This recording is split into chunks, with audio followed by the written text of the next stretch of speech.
જય સ્વામિનારાયણ. ધોરણ 11 રસાયણ વિજ્ઞાન પ્રકરણ 7 સંતુલન. સંયુગ્મ એસિડ બેઝના કે અને કેબી વચ્ચેનો સંબંધ સમજાવો અથવા તો તારો એમ પૂછાય. બરોબર. તો અહીંયા કે અને કેબી એ અનુક્રમે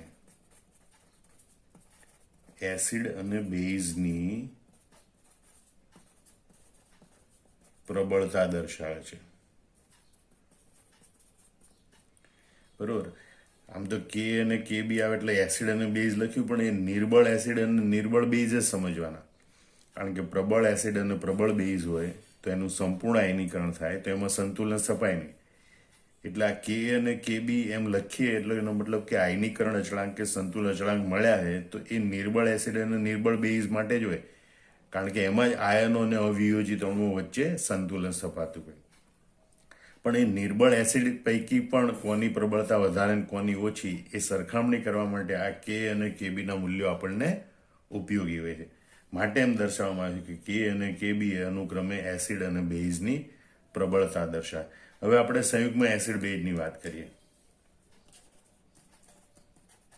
તો જોઈએ કે સંયુગ્મ એસિડ બેઝ પૈકી અથવા તો એમ કે સંયુગ્મ એસિડ બેઝના સંદર્ભમાં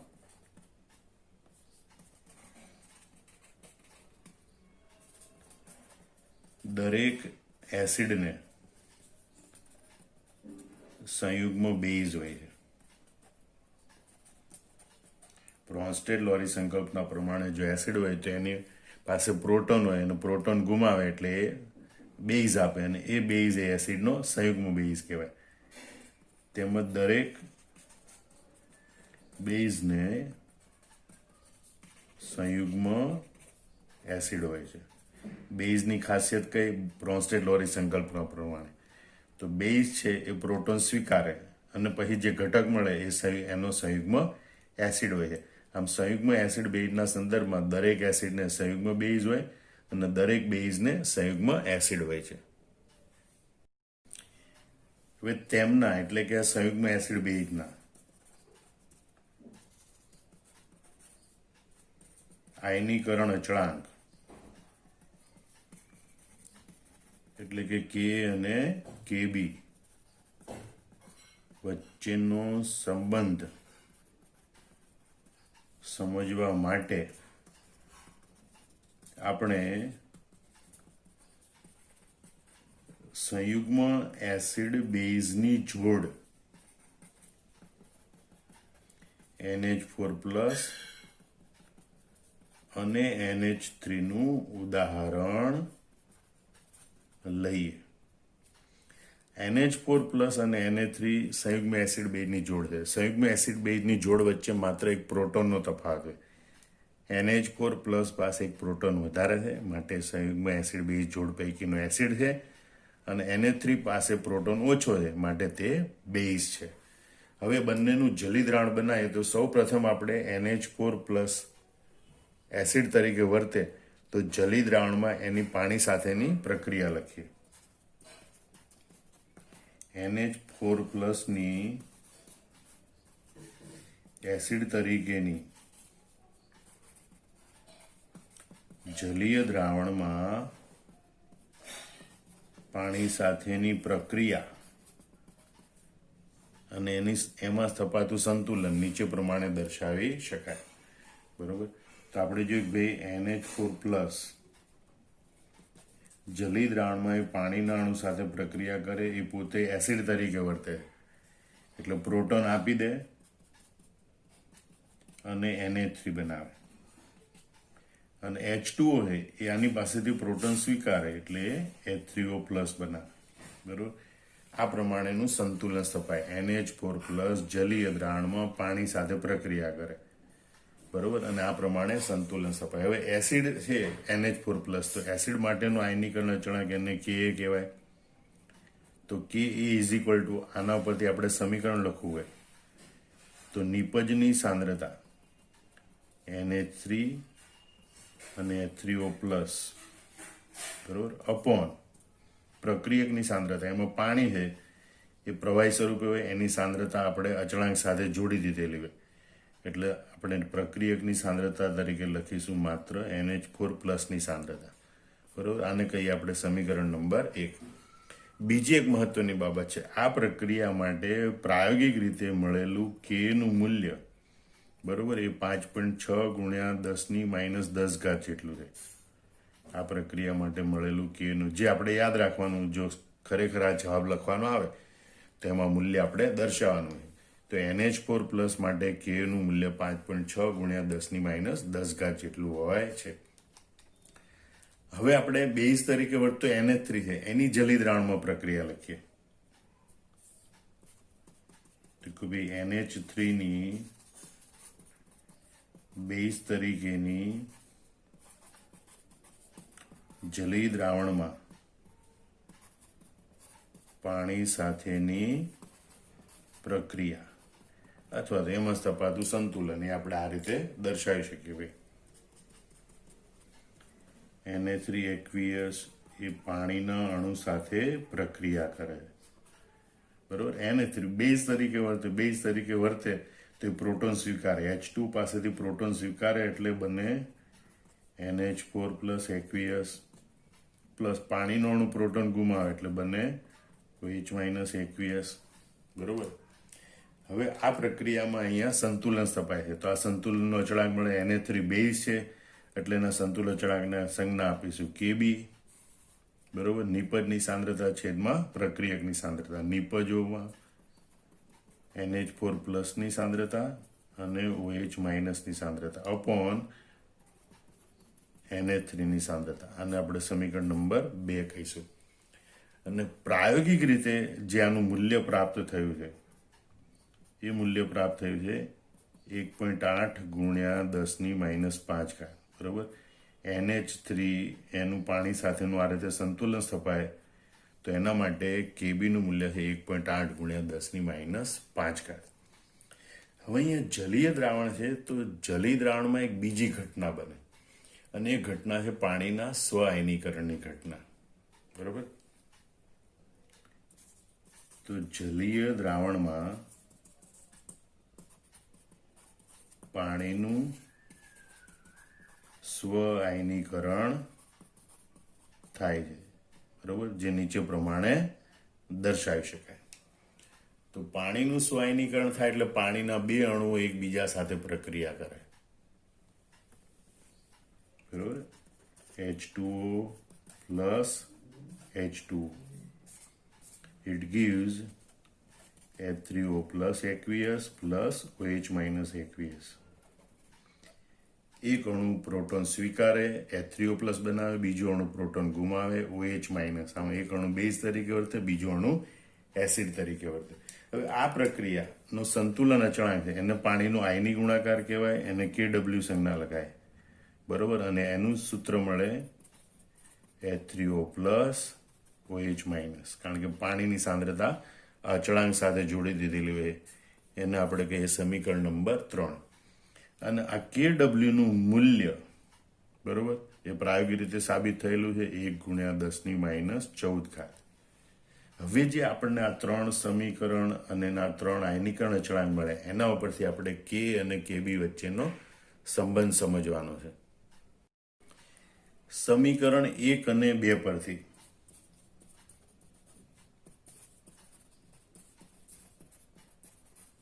બરોબર, અથવા એમ લખાય કે ભાઈ K અને KB ના સૂત્રોનો ગુણાકાર કરતા, બરોબર. તો ભાઈ KA into KB, KA into KB is equal to KA નું સૂત્ર છે NH3 into H3O upon NH4+,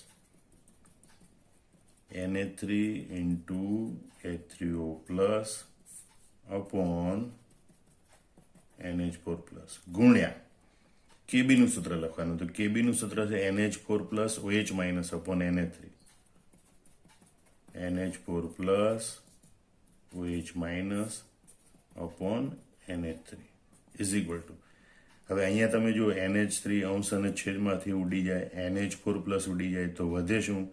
H3O plus અને OH-. હવે સમીકરણ 3 મુજબ H3O પ્લસ અને OH માઇનસ આયનની સાંદ્રતાનો ગુણાકાર KW જેટલો હોય, બરોબર? એટલે આમ K into KB is equal to KW. આ તો આપણે સૂત્ર ઉપરથી લાયા. માનો કે K અને KB ના મૂલ્યોનો ગુણાકાર કરીએ,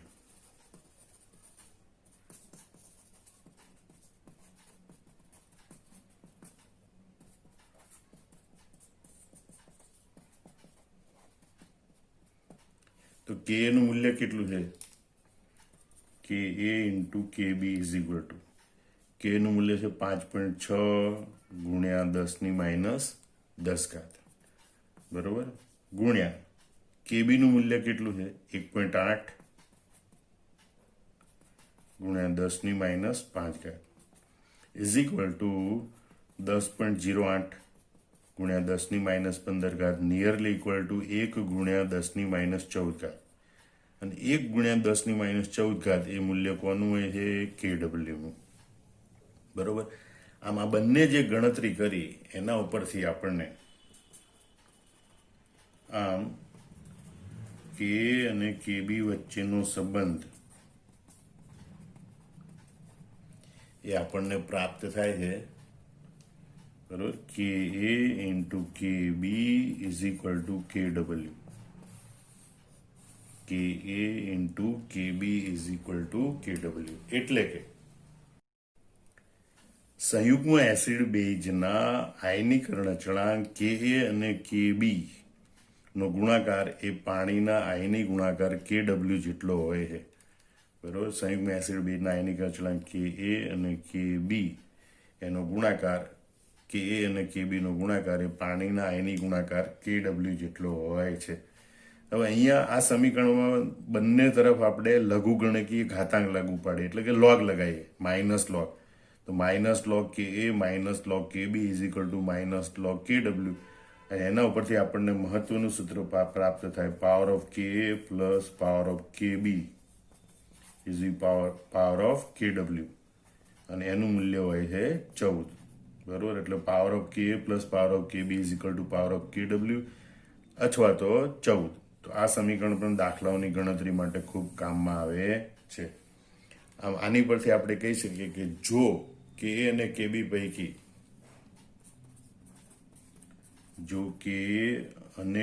પૈકી કોઈ એકનું મૂલ્ય જાણતા હોઈએ,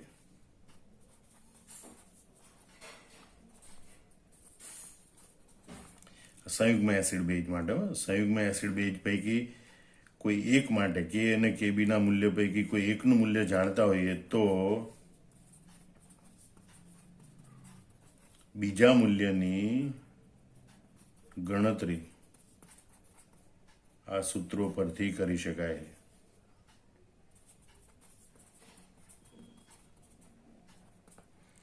એટલે આ બેમાંથી કોઈ પણ સૂત્ર પરથી બીજા મૂલ્યની ગણતરી કરી શકાય છે. હવે આપણે જે K અને Kb વચ્ચેનો સંબંધ તારવ્યો એના ઉપરથી બીજું એક અગત્યનું પરિણામ તારવાનો પ્રયત્ન કરીએ. હવે એના માટે આપણે અહીંયા પ્રક્રિયા સમીકરણ 1 અને 2 નો સરવાળો કરતા, આ પ્રક્રિયા સમીકરણ 1 અને પ્રક્રિયા સમીકરણ 2 એનો આપણે સરવાળો કરીએ, બરોબર? પહેલા બે સમીકરણ લખીએ. NH4 plus H2O gives NH3 plus H3O, બરોબર? NH3 plus H3O plus. આ પહેલું સમીકરણ. બીજું સમીકરણ NH3 plus H2O, NH3 plus H2, it gives NH4 plus OH minus. હવે આ બે સમીકરણનો આપણે સરવાળો કરીએ તો NH4 પ્લસ ઉડી જાય બંને બાજુથી, NH3 ઉડી જાય, H2O પ્લસ H2O એટલે કે 2H2O, it gives H3O plus OH minus, બરોબર?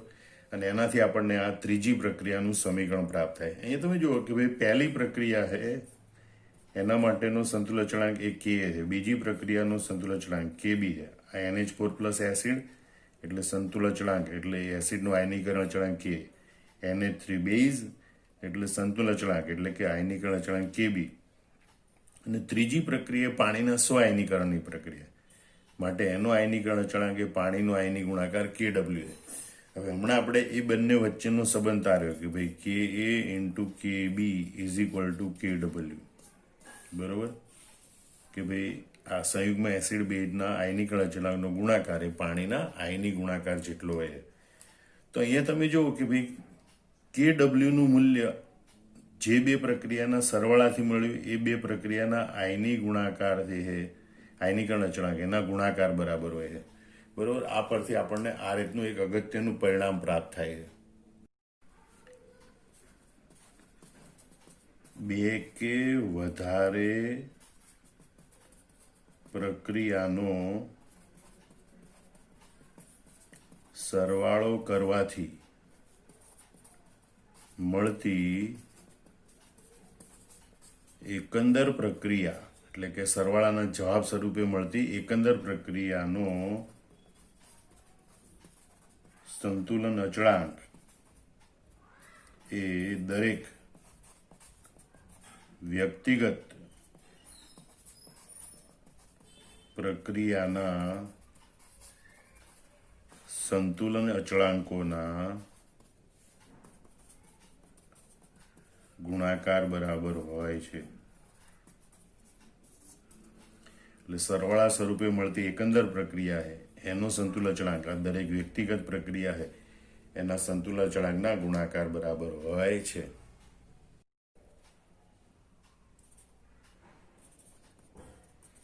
ધારો કે પ્રક્રિયા 1, પ્રક્રિયા 2, પ્રક્રિયા 3 ના સંતુલન અચળાંક